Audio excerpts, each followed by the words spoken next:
In Las Vegas, we would not go into places like this. Right in the heart of Asia's fastest growing city, a hidden community exists on the Red River, just 1 kilometer from the city center. They have no power grid, no addresses, and live entirely on self-built rafts. Today, I am taking you to meet 3 families with 3 different life stories in a place called the Floating Community. We're going to find out why they live here and the struggles that they face to survive. But their mindset about life is what will truly surprise you.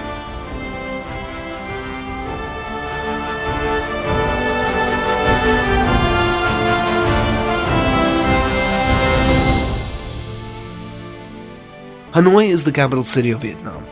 It is just a booming metropolis of 8 million people that welcomes over 30 million tourists every year. Cutting right through the city is the Red River, a massive river with strong currents and heavy slit. Over decades, the soil buildup created a large, wild island right in the middle of the river. And the craziest part is, at the edge of this island, anchored along the shallow, stagnant stretch of water, is the Floating Community.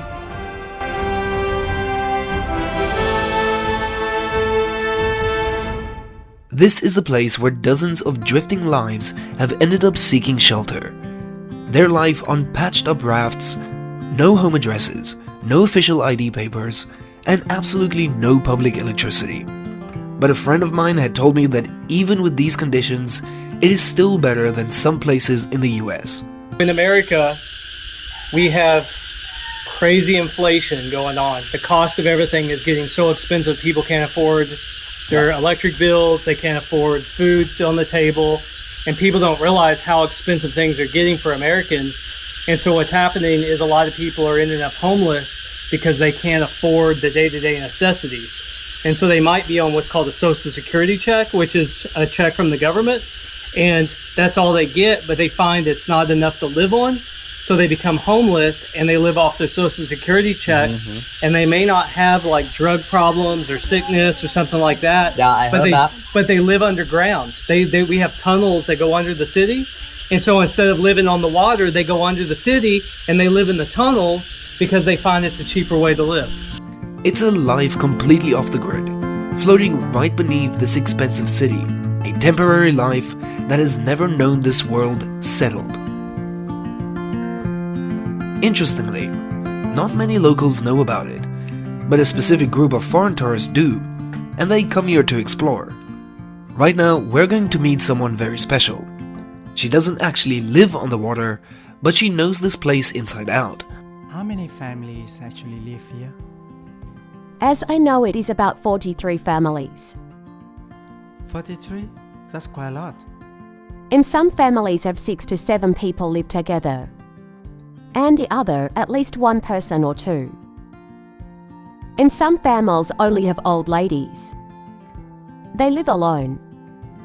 She lives on the land, but her home is just a simple shack built right on the riverbank, acting as both a bedroom for her and her daughter, and a small shop.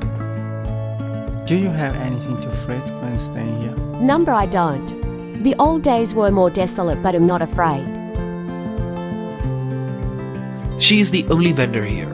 Her business is just a tiny drink stand to help them to get by, as she only makes about $8 a day. But as a single mom, she sacrifices working a better job far away so she can stay home and take care of her 7-year-old daughter. Before COVID, it was easy to make $10 a day. But now it's hard. It is hard to wrap your head around the fact that we are right next to the city center, yet there is no city water or power. Everything here runs on borehole water and solar panels. There is no electricity system. It's just well water and solar energy. So everyone here relies on solar panel and generators. That's right. So how about a day without sun? For example, there is no sun. They need to use a lot. People have to bring it to the center for charging. Few dollars. And despite these tough conditions, for anyone without a stable income, she actually feels okay with it. because she doesn't have to stress on paying rent. But the struggles are always there. So it's going to be harder than the center. Here, it's going to be flood season. Electricity and water is not available. For example, 1 year water river rise few times. Here will be flooded. Families that have rafts are floating. There are houses without rafts. Must bring their things to flee the flood. A raft so costly. But problem is no parking space. I'm single mum.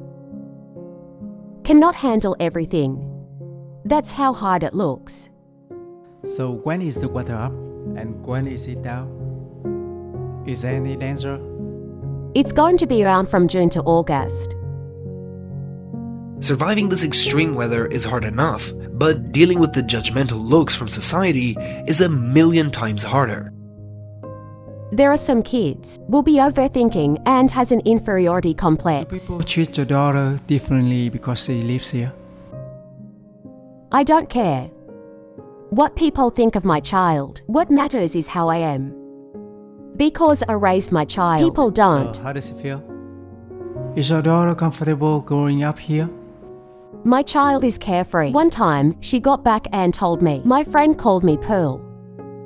He said we stay in river so we are Pool. So I told her, who take care of you?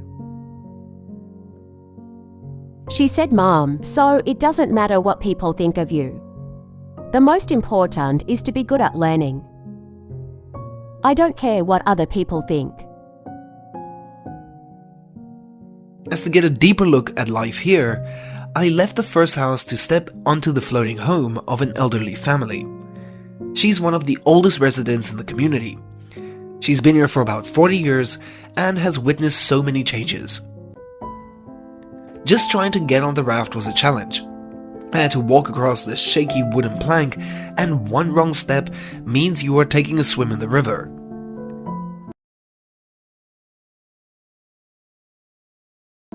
You really been living here for 40 years? Yes. So can you tell me what was the reasons you moved here? Why not live in your hometown or the center? You can't stay in the countryside. I'm a worker. My time is not allo. So I picked up the trash on the street. Then I found this place. I built a raft to stay. Many times this raft got collapsed 4 to 5 times. This house has just been sponsored. It is a simple house built decades ago. It has survived storms and has patched back together thanks to donations. But it is still not sealed enough to keep out the wind and the rain. Is there any problem when flood waters come? Yes. Cannot go to market. Where you stay that time? On the boat. Wherever the water goes, we're in here. Just tied the boat. And with a thin tin roof, heat gets trapped inside, making it unbelievably hot, even on the water. Everything in our life happens on this tiny raft, from sleeping and eating to sanitation. But there is one advantage: when the floodwaters come, the raft just floats up. So daily life continues as normal. What blew me away is that no matter how hard life gets, people here hold onto their compassion. As years ago, when there was barely scraping by herself, she saw a man who was even worse off. So she took him in to care for him and to protect him.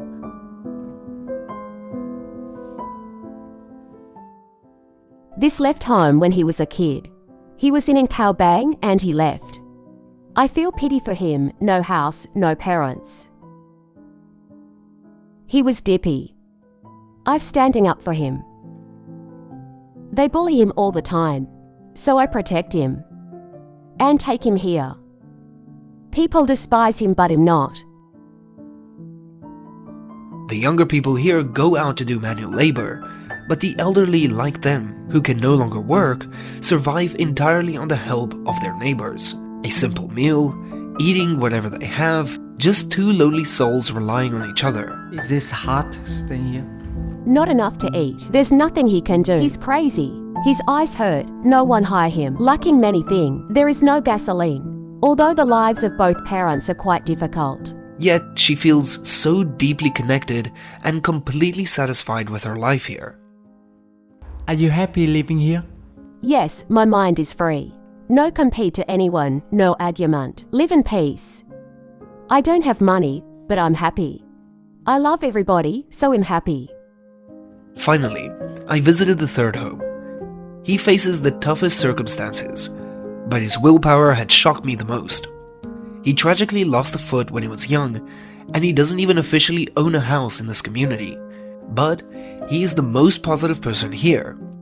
I feel my life. It's not hard. Even the summer, even the cold. The shack is not mine, the shack is everyone's shack.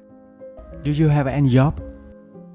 My job is to work for anyone who asked, mow the grass, keep the store, dig the ground. Even though he makes just over $40 a month, he always feels it's enough. He never stresses about life. His daily routine is swimming and cleaning up the riverbank, so people who come here to exercise feel comfortable. And honestly, he swims better than most able-bodied people. Do you have any memorable memories? The most memorable memory was 33 months ago, there was a guy, his father is England. His mother is Vietnamese. He stays every 6 months in Vietnam. We went here to swim. Unfortunately, he almost drowned. So I saved him.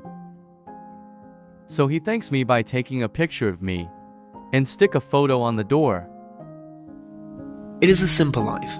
No overthinking, no rat race. His joy and his best friends are his 2 dogs, who he treats like family. They eat with him and sleep next to him, as a basic meal and minimal needs somehow allow him to experience life so much more clearly. I want to stay here for the rest of my life because I want to enjoy it. The air here, it's fresh. Not as polluted as in the city. Talking to him made me realize that sometimes the fewer needs you have, the happier you are. You learn how to actually enjoy life instead of fighting for more material things. My time here taught me something huge. It is a place with such hard conditions. The spirit of the people is incredibly optimistic. Do you have any message for the outside world? I just want people in the same situation as me. I think many people are still living a very negative life. We shouldn't be in a negative way. In any situation, we have to be confident. Do not lose yourself and somehow affect to others. Many people also suffer, even suffer more than us, but must be positive. Let's go swimming and work out, have a healthy life.